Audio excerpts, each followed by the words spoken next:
my freaking my shit's getting old. I gotta run a business. I gotta try to train myself. I gotta play video games. I got shit I gotta do. Right? And this up squat, I can get all this done fast. High return on investment. I love a good return on investment. I want to like get everything I can with investing as little time as possible into it because I want this shit working now. I want to instant gratification by training as best I can. And this is where I'm saying like the up squat, okay. Now, can anyone do an extreme ISO at their house? Sure. Right. You know, anyone can do it. I don't think that they're bad. I don't think that it's wrong. I just don't think now that I have this machine, I have the privilege to use this machine like okay, whatever. Like this is the new thing, right? When I first learned about like therapy putty, I'm like I got rid of all my clamps, I got rid of all my blocks, all that shit, like the fagger. Like, oh, I have this one thing. I can do everything fast and get all these results I need. Good return on investment. I'm about that. And this up squat machine, this is what it's delivering. Right? So I've abandoned extreme isometrics entirely since I've been using it because there's no need anymore. I don't need to do it. I got something that does it better, faster. Like you said, it's like running an AI for my kinesthetic awareness. It's just faster, more efficient. It's funny too because people will attach to one thing. Like I know there's some benefits to extreme isos for your tendons, for example, right? And then we go, well, only isometrics. Well, that's not true. Eccentrics work really well too, but neither Yeah. one of them work very well if you're in the weak angle, right? And so basically, and this is kind of repetition and volume is the mother of skill. Right. So skill acquisition, when we're thinking about true functional transfer, we have to work through the pattern that we're trying to create, right, and the one that we want to use. And so those extreme isos, it would be like holding a kick position and just sitting there and holding it, and you're probably going to get better at balancing in that position, but you're never doing a rep, you're just doing volume, right? So we need to do reps and movements over and over and over again so the nervous system can go, okay, this is how we move through the full expression of that pattern. So, and from a rehab standpoint, yeah, that isometric part can build you up to better transition to the next movement dynamic, right, of the expression that you're trying to create. But if you just live in isometrics, it's never going to really transfer over, just even philosophically, right? Hmm. You're gonna get some benefits, but it's just not the way that the body works, or any type of skill acquisition. You have to keep progressing and going into those other things, and that's, again, we talked about this a few weeks ago. That's one of the reasons why the up squat is so beneficial, because you're getting that same kind of stabilization or integration organization effect that you're getting from the extreme isos or even any iso, but now you can do it under movement, and you're doing it under safety, where now, and this is part of what I'm coming back to, because if somebody heard what you just said about the extreme iso versus the up squat, you would almost think that what I have you doing on the up squat is easy,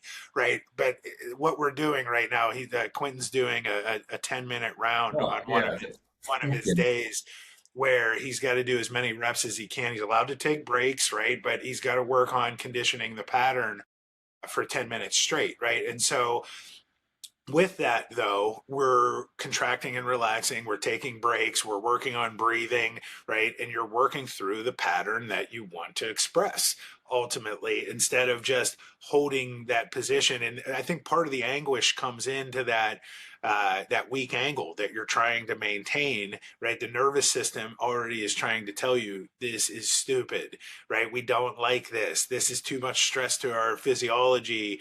We don't want to do this too much, right? We're going to make you experience this in a way that we don't like this, right? The nervous system has this thing that it starts doing, right, with the fight or flight response starts kicking in, and it wants you to try to stop, right? Now the up squat can have the same thing, but you can keep doing more reps, you can keep going, you can take this break and then boom, go right back to it and keep doing it, where you're working on this neurological pattern. And then also, I know you've been telling me things that you've been surprised how your lower back has been lighting up, and things along those Oh lines. yeah. I'll turn it over to you. So where do you Yeah. go from? So this goddamn 10-minute conditioning. part. It's like my least favorite, but I do it because I do appreciate like the improvements that I'm getting. But you have me do this. Uh, I just squat up and I squat down, and put some of the people go on my Instagram to watch because I had like a like a, something like "Going to Heaven" by Michael Jackson played, and I was like I couldn't change the song, and I was like, God damn, I don't like it's the worst song to like finish your 10 minutes because my lower back is on fire on this goddamn drill, right? Like to the point where I'm feeling it like where like the QLs insert into my pelvis, like those attachment points are burning.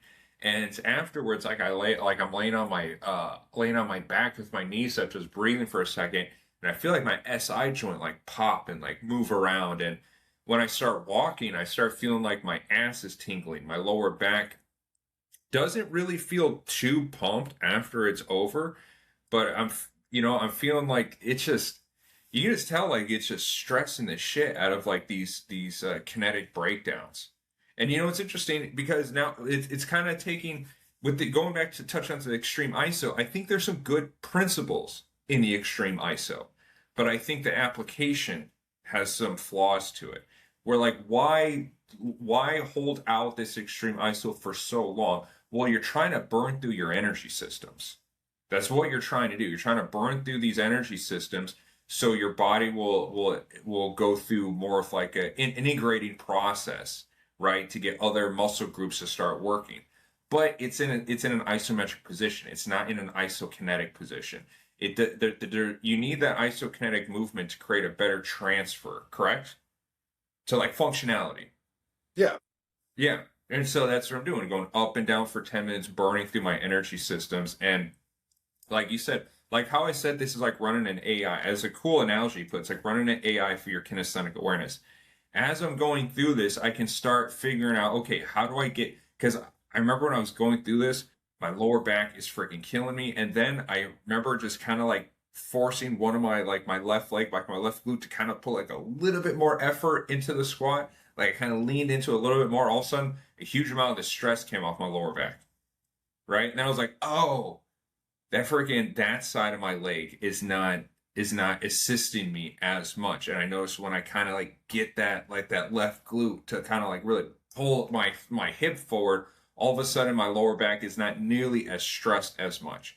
So it's like teaching me better functionality, and I'm being aware of where these like leaks are and where these bad patterns are happening, which on a back squat or extreme ISO, you don't quite get that same sort of feedback, nor can you can you start putting corrective movements, like mid exercise, which I thought was really interesting. Right, absolutely, yeah, and you're doing it dynamically while you're moving. So, and Mhm. this is another thing you're making me think of too, where we irradiation and kind of this Henneman's principle of recruitment and rate coding that go on. We like to say that they happen all in a positive manner, but if your kinetic chain is leaking and you're in the weak angle, that also contributes to the compensation that's happening, right? So now your nervous system is just trying to figure out what's going on. So it might not all be good. Again, principle of initial gains, you're getting recruitment in areas that you weren't really recruiting before, but are they recruiting in the pattern that you want them to be? So initially, okay, cool, who cares? At least we're getting them to turn on and express, right? But now we got to recondition them functionally in a way that you're using dynamic movement that's also going to hold up under that chaotic, spinning jump roundhouse kick in the weak angle, right? Which obviously, it isn't possible.